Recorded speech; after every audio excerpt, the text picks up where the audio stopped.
All right, welcome to week 5, part 2, in which we're going to return to taking a look at binary search trees. This will be the last material that you'll need to know for the Financial Computing 1 final exam. I will be publishing a couple more lectures about the SQL language for interacting with relational databases, but that is just for your information. You might be asked about it during an interview, or you might need to know it during your internship or your job. I'm not going to require you to know that stuff for the final. All right, so what we're going to take a look at here is 3 additional operations for binary search trees that we didn't talk about earlier. Back in Programming Prep Day 2, 5 years ago probably, we took a look at binary search trees. The idea of a binary search tree is that it's able to store some arbitrary number of values in a sorted order, and typically that's an ascending order. Each of the values in the binary search tree is typically unique, although that's not strictly required. And a binary search tree is implemented as a collection of nodes hooked together with references. Okay? In order for us to be able to construct a sorted binary search tree, we have to have at least a less than comparison between the values. And because of the inherently recursive structure of the binary search tree, where each node has a left and right child, it's very important to be clear about how to use recursion to implement the functions, the methods for a binary search tree. We're going to implement delete, rotate, and balance in this lecture. So I'm not going to repeat all of the detail that we went through back in Programming Prep Day 2.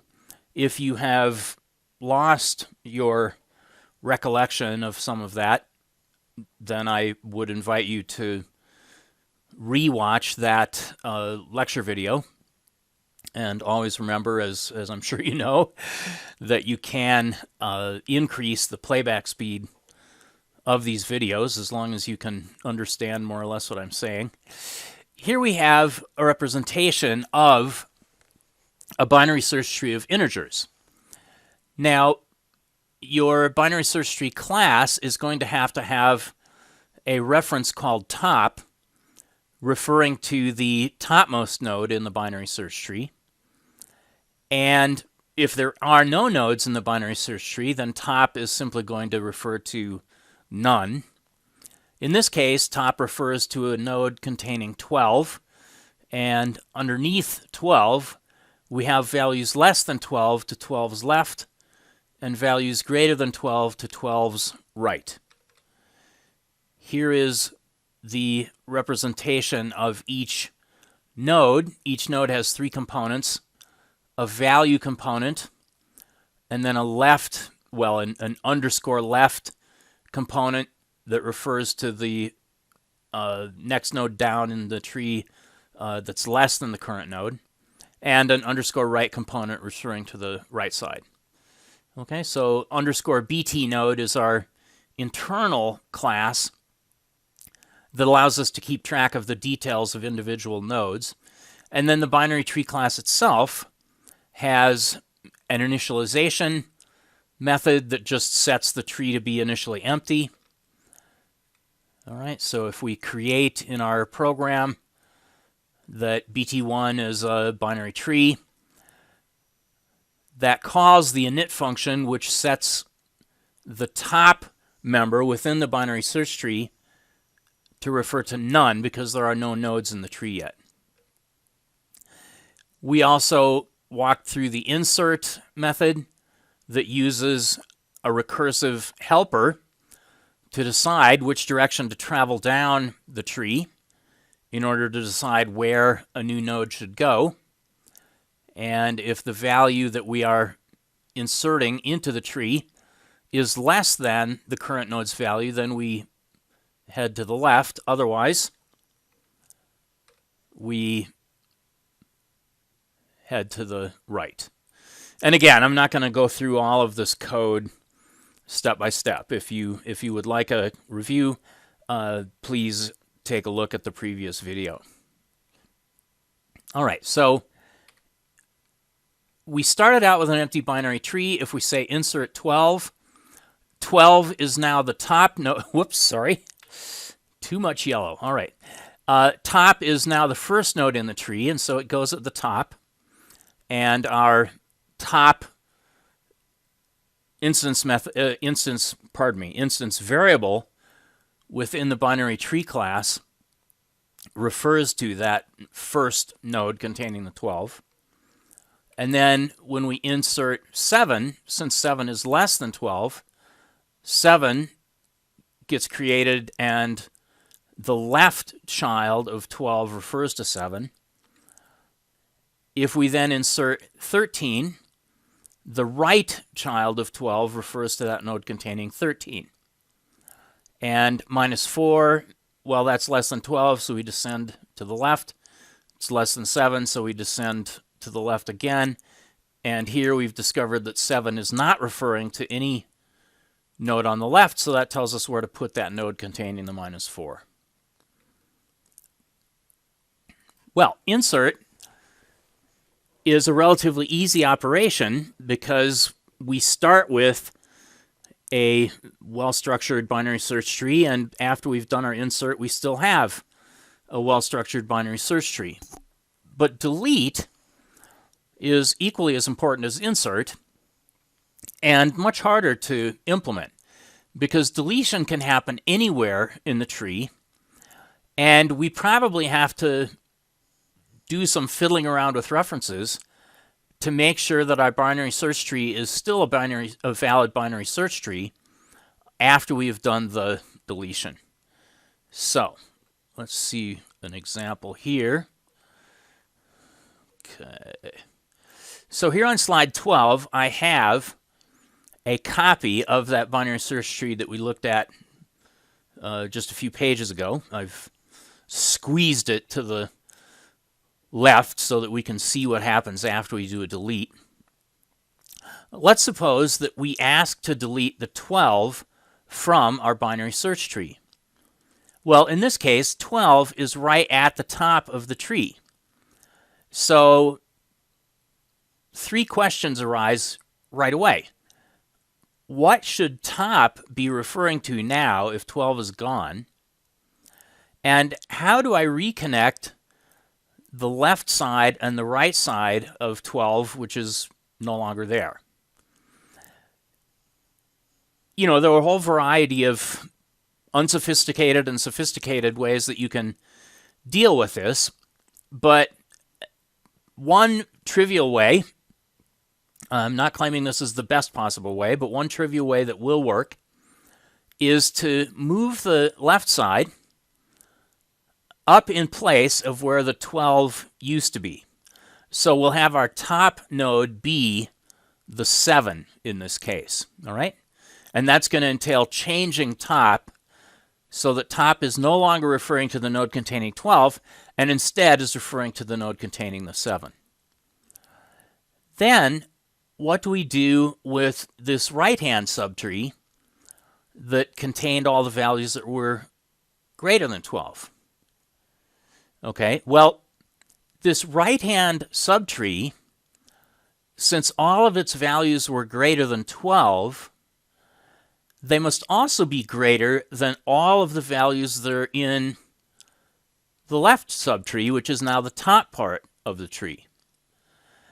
So the simplest, the trivialist thing we can do is to have the rightmost child of the rightmost child of the left-hand subtree have the original right-hand subtree to its right. Okay, so we eliminate the reference that we had to the node containing 12. We change top to refer to the node containing 7. And way down at the bottom right corner of the tree starting at 7, that's where we connect our reference to the remaining right-hand part containing all of the values that were greater than 12. All right, and so those values are now all in the correct place because they are all greater than 9 in this particular example. All right, well, what do we do? I mean, this is a straightforward example. I hope it made sense following through that. What do we do if there is not a left subtree? Well, in that case, we can just move the right subtree up and have it become the top, and we're done. What if there is no right subtree? Well, that's even easier. We move the left subtree to the top, and we're done. We don't have to worry about hooking the right subtree onto the bottom right of what used to be the left subtree. Now, we've looked at an example where top was referring to the node that we wanted to delete. But what if we start out with this binary search tree here with 12 at the top, 7 minus 4 and 9 to its left, 13 and 29 to its right. And what if we say we want to delete, instead of the 12, what if we say we don't want to delete the 7 instead? Okay, so 7 is an interior node. Now what do we do? Well, the basic algorithm is still the same. It's just that instead of modifying top to refer to the node containing -4, the left child of 7, we're going to modify 12's left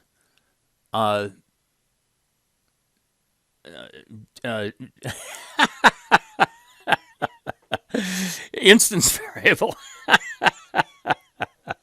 Sorry, I kept wanting to say component because that's C++ language. All right, so we're going to modify the 12 nodes underscore left instance variable to refer to the -4, and we'll hook the 9 onto the lower right side of the tree starting at -4.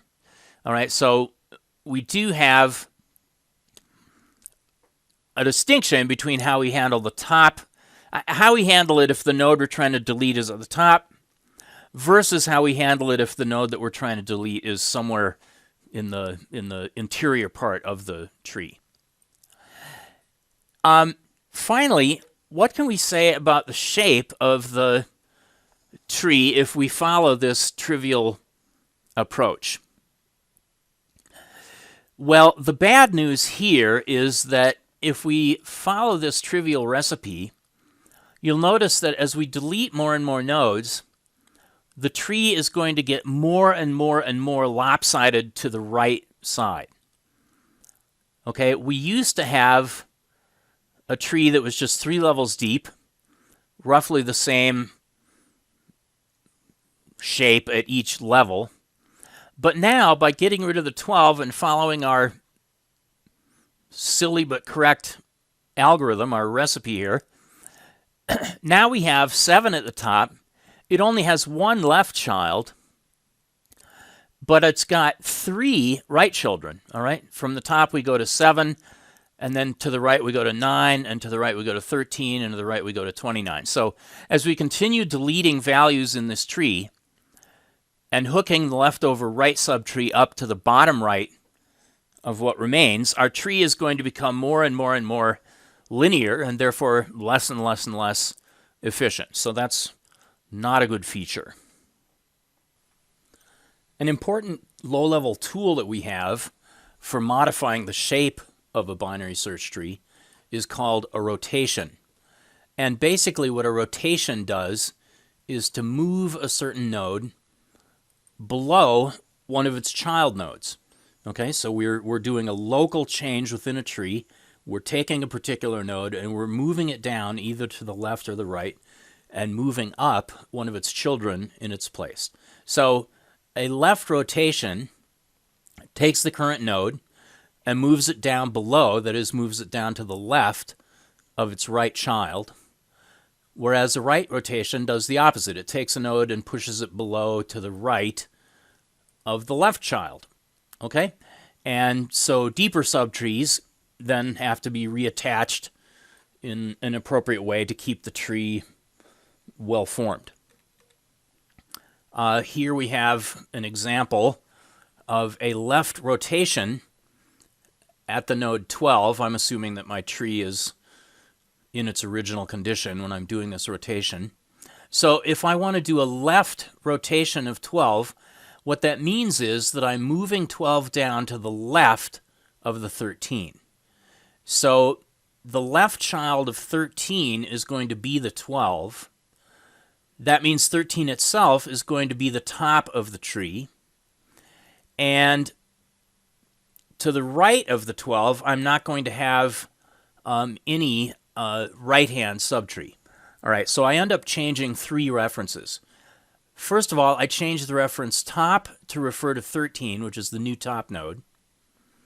I change 13's left to be the 12. There's the so-called left rotation. I've moved the 12 down to be the left child of the 13.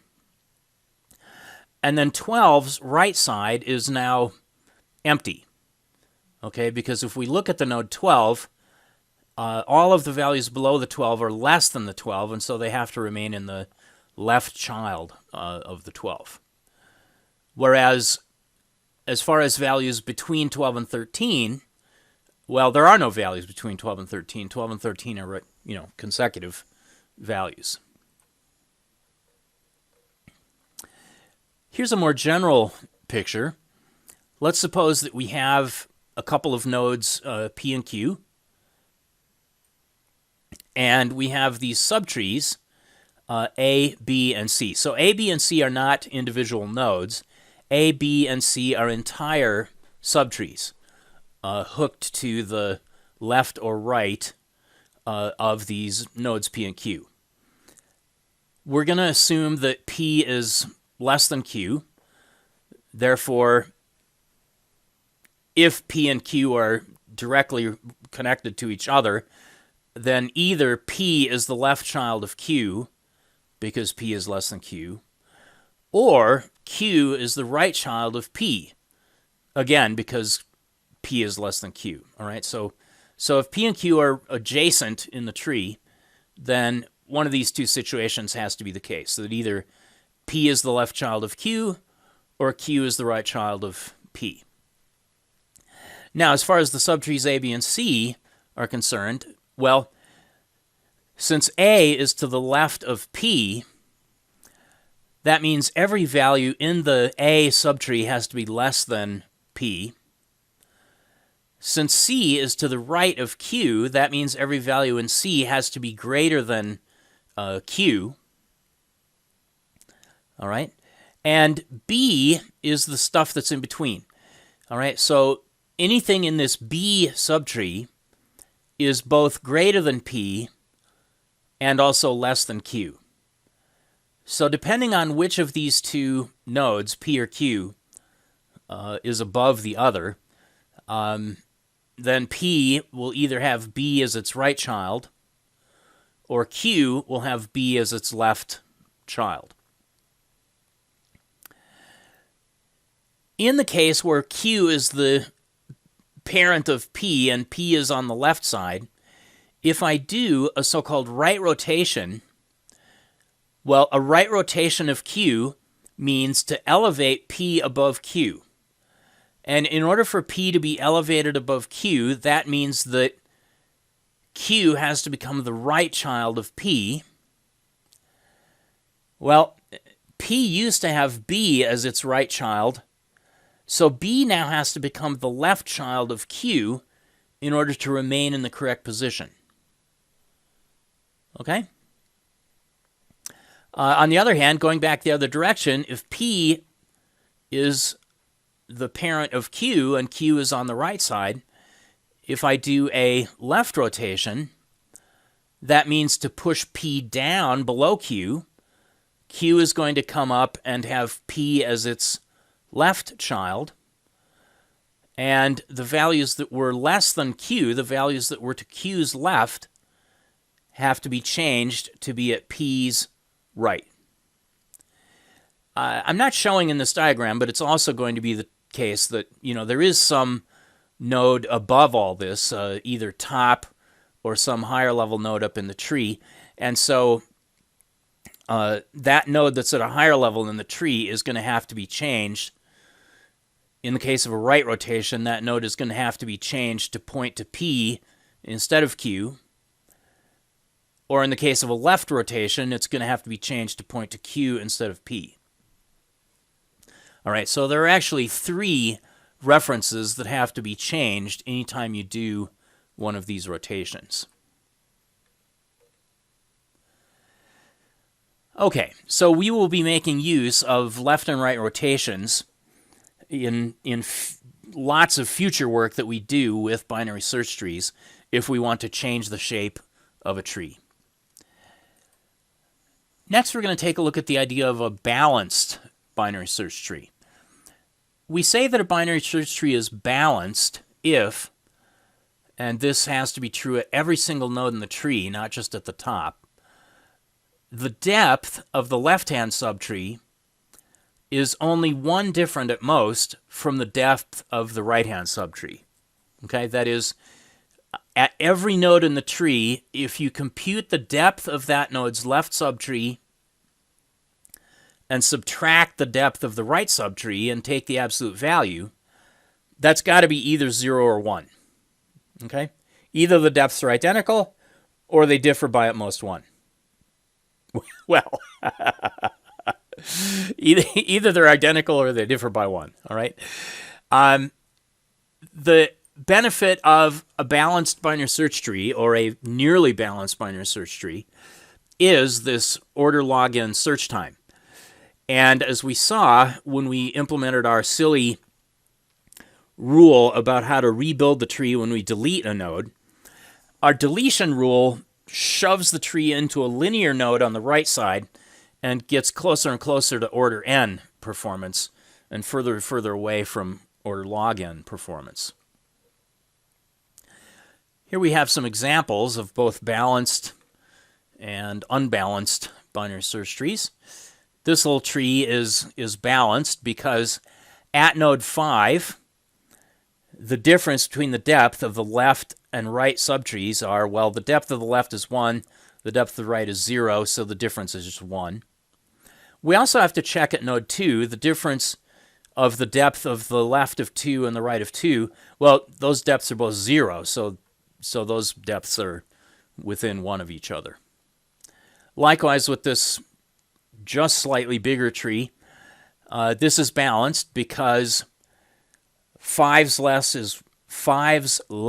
is 1 deep, 5's right is 2 deep, which only differ by 1. At node 2, the left and right are both 0. At node 8, the left and right are both depth 1.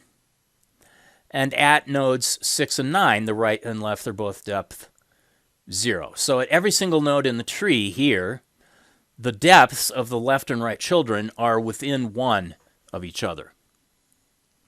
And then here, for this bigger tree with 18 at the top, this is an example of what's called a complete tree. Different people's terminology differs a little bit. It's also sometimes called a full tree, or some people define those terms a little bit differently, so we could say that this is a complete full tree. Okay, so a full tree, technically, is a tree in which every node has either 0 or 2 children. So this is certainly a full tree. And a complete tree is a tree where all of the nodes are filled in at every level, with possibly just a few nodes missing in the right-hand side of a tree. So if I get rid of these nodes 29 and 37 over here, it would still qualify as a complete tree because there's 1 node at the top level, 2 nodes at the second level, 4 nodes at the third level, and the only missing nodes are down here at the 4th level. And those missing nodes are at the right edge. Anyway, all right, so we'll we'll roll around in binary tree terminology later in FC2 as well. These trees are unbalanced, okay, because 5 has a depth of 2 on its left, but a depth of 0 on its right. Similarly, for this slightly larger tree, we have 5 with a depth of 0 on its left and a depth of 2 on its right.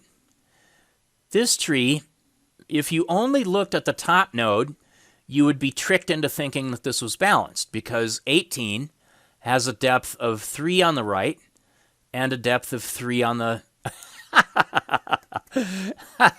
I got my right and left confused. So 18 has a depth of 3 on the left, and it also has a depth of 3 on the right. And so if you only looked at the top node, you would confuse yourself into thinking that this was a balanced tree. All right?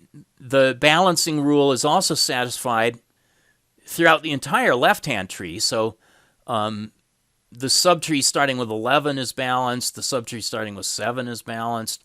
The subtree starting with 15 is balanced. But when we go over here to the right of the 18, we discover at this node 28 that we no longer have the balance rule satisfied, because 28's left tree has depth 0, whereas its right tree has depth 2.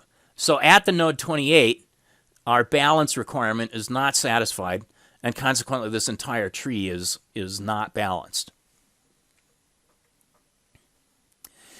All right, so if we find ourselves with an unbalanced tree, which means that it has less than optimal search performance, we can turn that tree into a balanced tree through the application of rotations.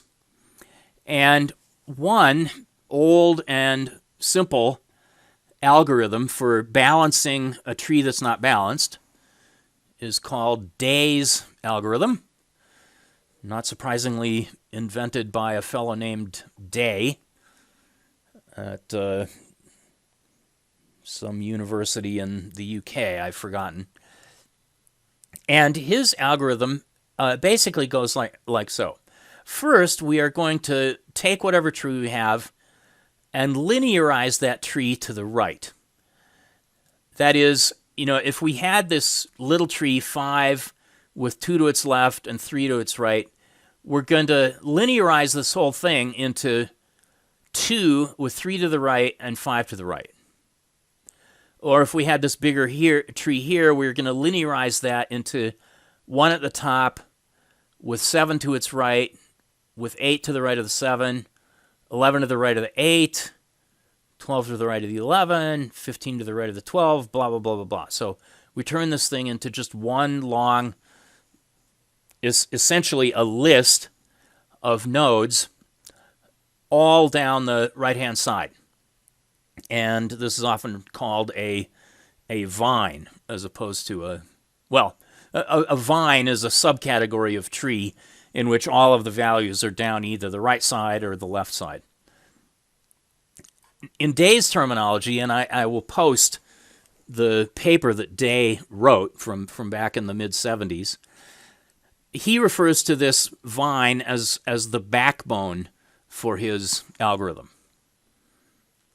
Okay. Now, sorry. I'll mention that his first step does involve linearizing the tree. He does it in a slightly different way than just using right rotations.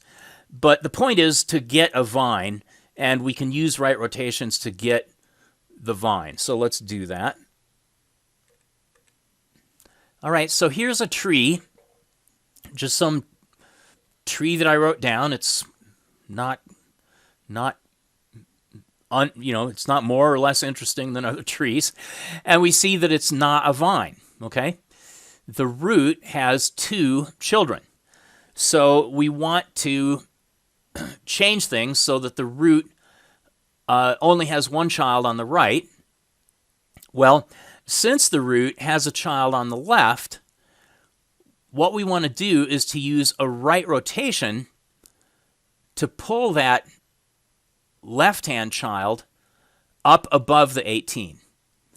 And that's going to involve making 18 into the right child of the 11 and taking this subtree that used to be at the right of the 11, that's going to become the left of 18. And then this other subtree over here that was to the right of 18 is going to remain to the right of 18. Okay? So 11 moves up, 18 moves down to 11's right. 11's right subtree, which we can think of as being between 11 and 18, now becomes the left subtree underneath 18, and 18 still has its same right subtree.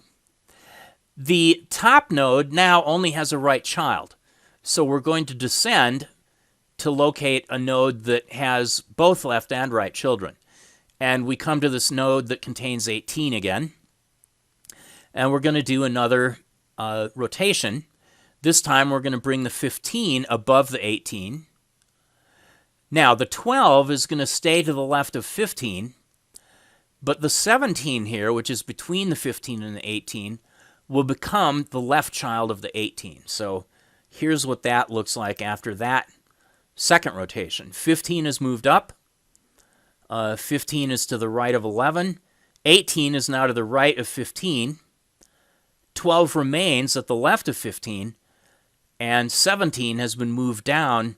Instead of being the right of 15, 17 is now the left of 18. Okay, well, we start from the top of our tree again, and we discover, okay, that's only got a right child, so that's good. We come down to the 15. 15 has both left and right children, so we're going to do another rotation. We'll move the 12 above the 15, and the 15 below and to the right of the 12.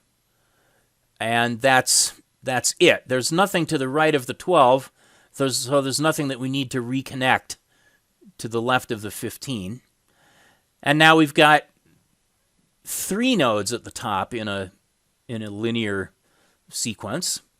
And we'll find 18 again and do a rotation there. And that will bring the 17 up above the 18. The 18 will be below and to the right of the 17. 28 will be below and to the right of the 18. And you can see that at each step, we're getting closer and closer to a vine, okay? And I've left a couple of steps out here, but we will get to this vine with 11 at the top and 37 at the bottom, and all of these nodes hooked together in a list on their left sides, on their right sides, pardon me. Okay. All right, so I think I mistakenly said that these were left rotations. Actually, these are right rotations, okay? We're going to use right rotations to turn that original tree into a vine. Now, to create the balanced tree from this vine, now we're going to apply left rotations.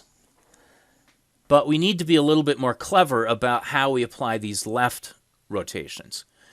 We're going to apply left rotations on alternating nodes, starting from the top of the vine, or of what Day calls the backbone.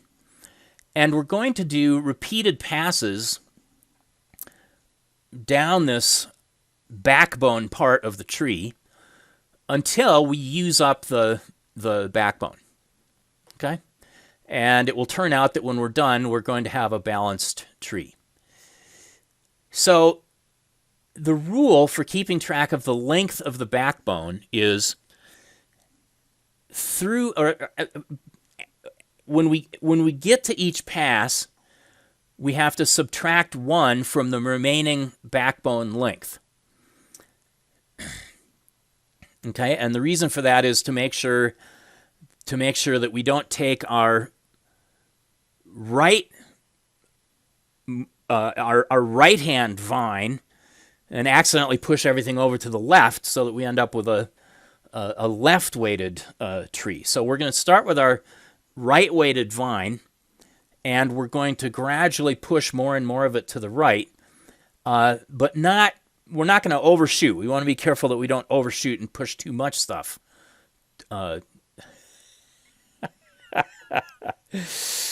Golly, I think I said something wrong. So we're starting out with this right-facing vine, or this right-ordered vine, and we're trying to push things to the left. We want to make sure that we don't overshoot and push too much to the left. All right. So we're going to subtract 1 from the remaining length of our backbone at each iteration of these passes. We're going to start out with our initial backbone length of 1 less than whatever the vine length is. So for this vine, there are 9 values in that vine. We're going to start out with a backbone length of 8. Now, the number of rotations that we're going to do at alternating nodes is going to be, well, if we're going to do alternating nodes, that means every other node. And so it makes sense that we're going to do, whatever the length of the backbone is, we're going to do half that many rotations. And of course, we can't do fractional rotations, so we're going to do a floor divide by 2, so that if the length of the backbone is odd, we won't do half a rotation down at the bottom. Now, we're going to do those M left rotations, stepping down at alternate nodes in the vine. When we're done, we're going to reduce the length of the remaining backbone by the M rotations that we did, and then another -1 to make sure that we don't push things too far to the left. We'll then recompute the number of transformations, the number of rotations that we have to do, and we keep looping through this cycle, computing M, doing that many rotations, subtracting from the remaining backbone length, computing N, etc., until we get to the point where M, the number of rotations, is 0. Sorry, I keep saying transformations because transformation is the terminology that Day uses. Day, in his paper, and you'll see this when you read it, this was sufficiently long ago that I think the concept of rotations wasn't a standard concept. And so he describes a rotation in his paper, but calls it a transformation. Okay, nowadays we call what he's describing a rotation. Okay. Alrighty. So let's walk through this. Here we're going to start with our vine of these 9 nodes that are all down the right side in this sequence. Okay, so our backbone length is going to be 9 minus 1 for our first pass. That is, it's going to be 8 long. That means we're going to do 8 floor divided by 2 equals 4 left rotations, and we do those at alternating nodes. So that means we're going to do a left rotation at 11, then skip a node and do a left rotation at 15, skip a node, do one at 18, skip a node, do one at 29. Now, I say skip a node, but in fact, what's going to happen is that node is going to be readjusted to go above its parent. So when I do the left rotation of 11 and 12, that means that 11 gets moved down and becomes the left child of 12. All right, so we see that here. So 12 is now the parent of 11, and 11 is on the left side. If I then do another rotation, my next rotation is at 15. That means that 15 moves down below the 17, and the 17 has 15 as its left child. So you can see that 11 is moving below 12, 15 is moving below 17, 18 is moving below 28, 29 is moving below 31, and we end up, after our first pass, having our revised tree look like so. Notice that our total length of that right side has been cut roughly in half, But the backbone length, in order to prevent ourselves from going, too far to the left, our backbone length decreases even more than that. So our new backbone length is going to be 8, okay, which was the backbone length from what we had before, minus 4, that is minus the number of rotations that we did, minus 1 more. So now our backbone length is 3. And if we do a floor divide of 3 by 2, we only have 1 left rotation to perform. So we perform our left rotation up at 12. And this has a really interesting effect because now 12 gets pushed down below 17.